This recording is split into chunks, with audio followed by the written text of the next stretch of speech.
Filosofía, capítulo esencial dentro de la filosofía. En esta parte vamos a hablar de objetos materiales que rodean a la humanidad. Estos pueden ser orgánicos o inorgánicos. Por lo tanto, vamos a hablar de la vida y también del origen del universo.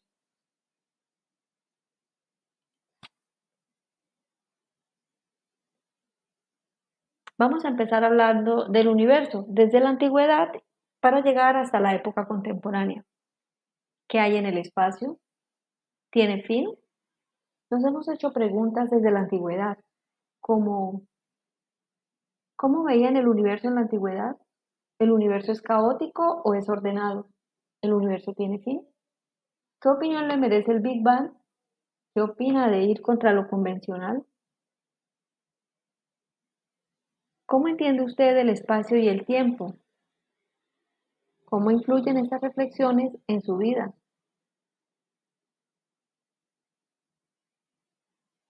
¿Cómo afectan sus creencias, su cosmovisión, su manera de verse en el cosmos? Vamos a empezar por Aristóteles. Vivió en el siglo IV antes de nuestra era. Su visión perduró por más de 2000 años. La Tierra la concebía inmóvil, como centro del universo, alrededor del cual se mueven circularmente la Luna, el Sol y los planetas. Fue contemporáneo de Ptolomeo, quien creó un modelo matemático para explicar el esquema de Aristóteles. Era geocéntrico. Comprendía el mundo sublunar: tierra, agua, aire, fuego, sólido, líquido, gaseoso y caliente. En lo sublunar, los cuerpos nacen y mueren, mientras que en lo supralunar, los cuerpos son eternos. Su movimiento es perfecto, circular y uniforme, y están conformados por el éter, la quinta esencia incorruptible y perfecta que hace que las estrellas brillen. Eran observaciones más del sentido común. Las constelaciones se consideraba se mueven diferente, pero los planetas con sus movimientos retrógrados no podían ser explicados desde la concepción de Ptolomeo y de Aristóteles. Copérnico fue matemático, pintor, médico y también estudió derecho. Nos movió la Tierra en el siglo XVI. Vivió entre 1473 y 1543. Murió a los 74 años el día en que publicó su libro. Fue monje polaco y se preguntó, y antes de Aristóteles, ¿qué pensaba la gente? Buscando eso, encontró a Aristarco de Samos, quien era heliocéntrico. La Tierra la consideraba solo como un planeta más, pero la Inquisición reprimía este tipo de ideas, porque eran contrarias al cristianismo. Copérnico publicó anónimamente 4 páginas que circularon libremente y fue perseguido. A pesar de que en su época su explicación matemática fallaba, entendió que el mundo era heliocéntrico y que Mercurio y Venus estaban cerca al Sol. Habría que esperar hasta Kepler que lograra explicar las órbitas elípticas del sistema solar. Entre los que lo persiguieron también estaba Martín Lutero, quien dijo que era un necio que negaba la Biblia, así como explicaba Copérnico el movimiento. Posteriormente está Giordano Bruno. Giordano Bruno vivió entre 1549 y 1600. Fue astrónomo, filósofo, matemático y poeta.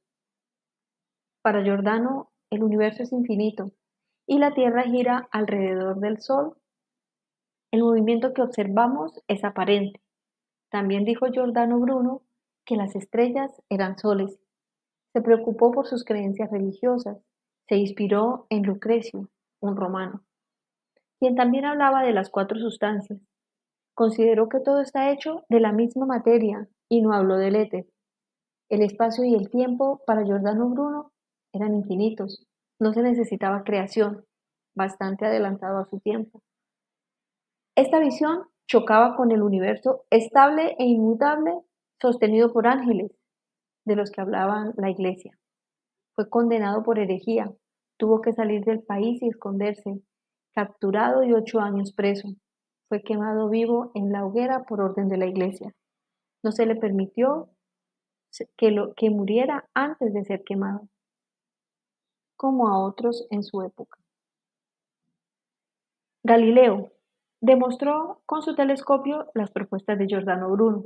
Observó planetas, estrellas, nebulosas, descubrió el movimiento del Sol a partir de la observación del movimiento de manchas solares que él descubrió. Vivió entre 1564 y 1642.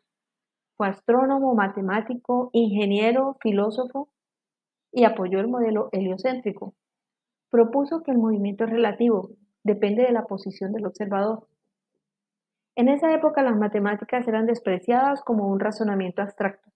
Se creía en la experiencia sensible y pasiva de que hablaba Aristóteles.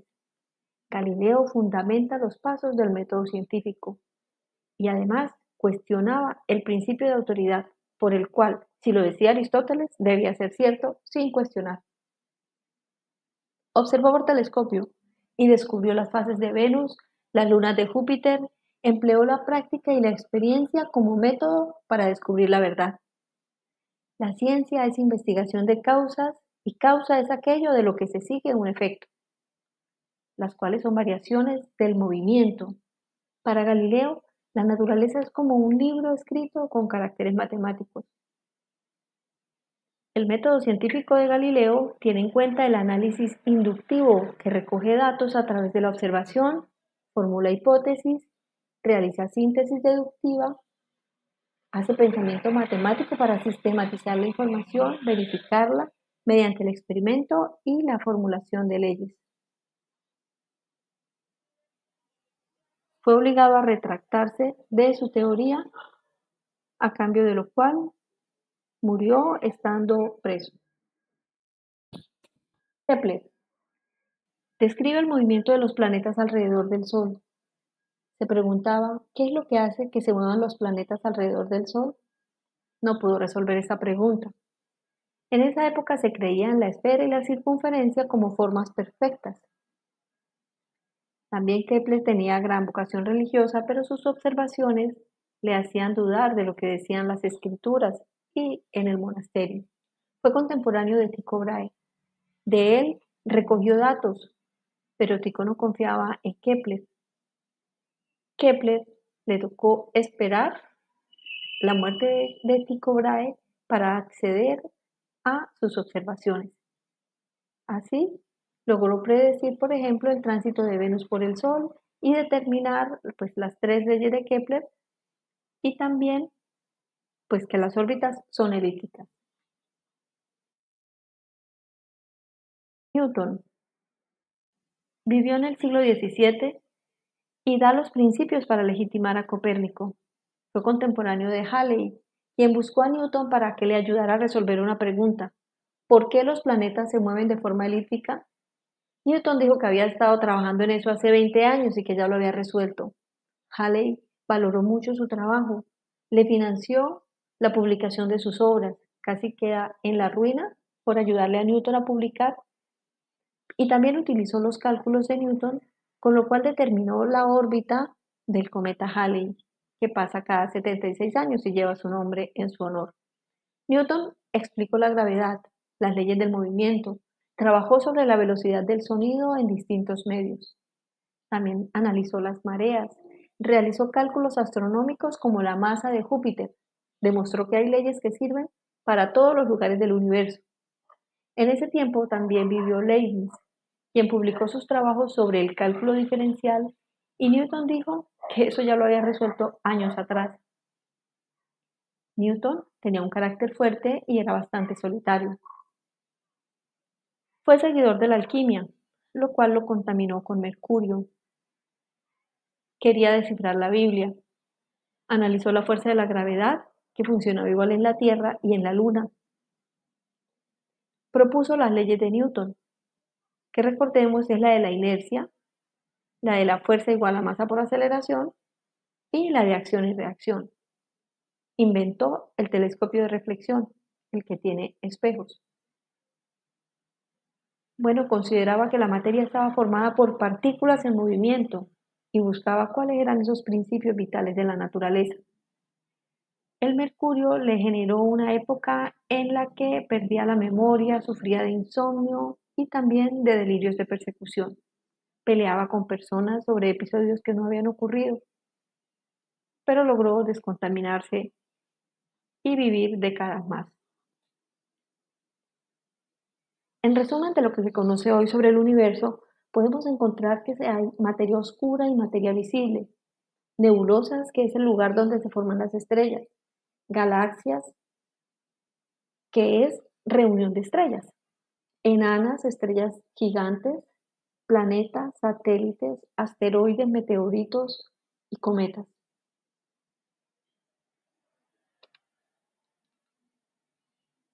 Hasta aquí la primera parte de la cosmología. Les dejo el video de ¿Quién creó el universo?, de Stephen Hawking. Dura 40 minutos y sobre él van a realizar un mapa mental con las principales ideas que ustedes capten del video de Hawking. Nos quedan 4 preguntas por plantearnos. ¿Por qué la Iglesia quemó a Giordano Bruno? ¿Qué implicaciones tenían sus ideas? Galileo cuestionó el respeto a las autoridades, es decir, no estuvo dispuesto a callarse ante la autoridad del otro, por la fama o por la posición social. Ustedes van a buscar un ejemplo actual de creencia por autoridad. ¿Qué es lo que hace que se muevan los planetas alrededor del Sol? Newton no pudo resolver esta pregunta. Hoy, ¿qué se responde a esto? Kepler empleó las observaciones de Tycho Brahe para hacer sus leyes, pero tuvo que esperar hasta la muerte de Brahe para acceder a sus notas. ¿Hoy ocurre algo similar en el conocimiento? Busque un ejemplo.